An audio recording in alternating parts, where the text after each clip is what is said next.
जुड़ा एक गरीब किसान था। उस समय सर्दी का मौसम चल रहा था। ऐसे में एक दिन टुन्नू की पत्नी टुनटुनी उससे कहती है, देखो जी, ठंड धीरे धीरे बढ़ रही है और हम लोगों के पास कोई गर्म कपड़ा भी नहीं है। आप आज कड़कनाथ सेठ के यहाँ से कुछ रुपए मांग कर ले आना, जिससे हम कुछ ऊनी कपड़े खरीद लेंगे। माँ जी के लिए भी इस बार ऊनी कपड़े लेने हैं। उनकी बूढ़ी हड्डियों में अब ये ठंड सहने की ज्यादा ताकत नहीं बची है। तुम जरूर सेठ के पास चले जाना, काम में भूल मत जाना। क्या कहूँ टुनटुनी, मेरे ऊपर सेठ का पुराना कर्ज है जिसे मैंने अभी तक नहीं चुकाया है। पता नहीं वो फिर से मुझे उधार देगा कि नहीं। तुम जाकर देखो तो सही। तुम सेठ को अपनी मजबूरी बताना, वो हमारी गरीबी पर तरस खाकर जरूर कुछ रुपए दे देंगे। तभी टुनटुनी की माँ टूनी वहाँ आती है। टुनटुनी बेटा, अब ये ठंड मुझसे बर्दाश्त नहीं हो रही है। माँ जी, मैं अभी लकड़ियाँ जला देती हूँ। बेटा, तू कब तक लकड़ियाँ जलाती रहेगी? ऐसी ठंड में लकड़ियाँ जलने से पहले ही बुझी जा रही हैं। माँ जी, आप चिंता मत करिए, मैंने इन्हें सेठ कड़कनाथ के पास भेजा है। वो जरूर कुछ रुपए लेकर आएंगे, तब मैं आपके लिए गर्म कपड़े खरीद दूंगी।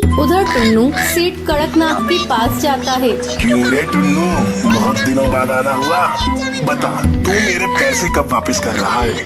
सेठ जी, इस बार मुझे फसल में नुकसान ही नुकसान हुआ है, इसलिए मैं आपका उधार नहीं चुका पाया। तुम गरीबों को पैसे दे दो तो तुम उसे अपने बाप का माल समझने लगते हो।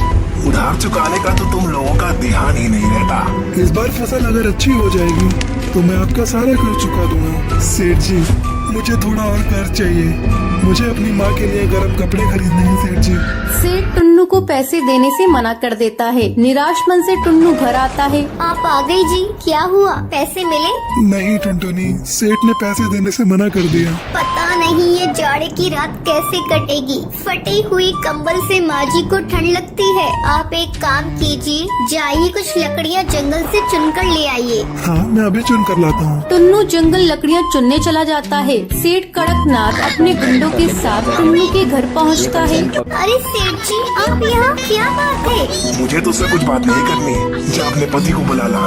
लेकिन सेठ जी, वो तो जंगल लकड़ियाँ लाने गए हैं। आप मुझे बताएं क्या बात है? मैं अपना उधार लेने आया हूँ।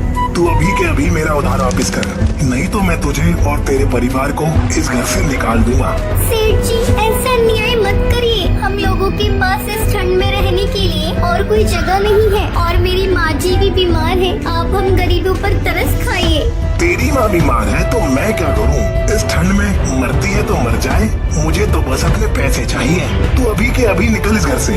सेठ जी, थोड़ी देर और रुक जाइए, मेरे पति को आ जाने दीजिए। हम लोगों को इस घर से मत निकालिए। सेठ टुनटुनी की एक नहीं सुनता है और सबको घर से बाहर निकालकर घर में ताला लगा देता है। टूनी ठंड बर्दाश्त नहीं कर पाती और इस ठंड में उसकी मौत हो जाती है। माँ जी, क्या हो गया है आपको? उठिए माँ जी, देखिए टुन्नू आपके लिए लकड़ियाँ लेने गए हैं, अभी आ रहे ही होंगे माँ जी। टुनटुनी के बार बार उठाने पर भी टूनी चिड़िया नहीं उठती क्योंकि वो मर चुकी थी। तभी टुन्नू लकड़ियाँ लेकर वहाँ आता है। वो टुनटुनी को किसी तरह संभालता है। इस ठंड ने टुनटुनी के सर से उसकी माँ का साया छीन लिया था।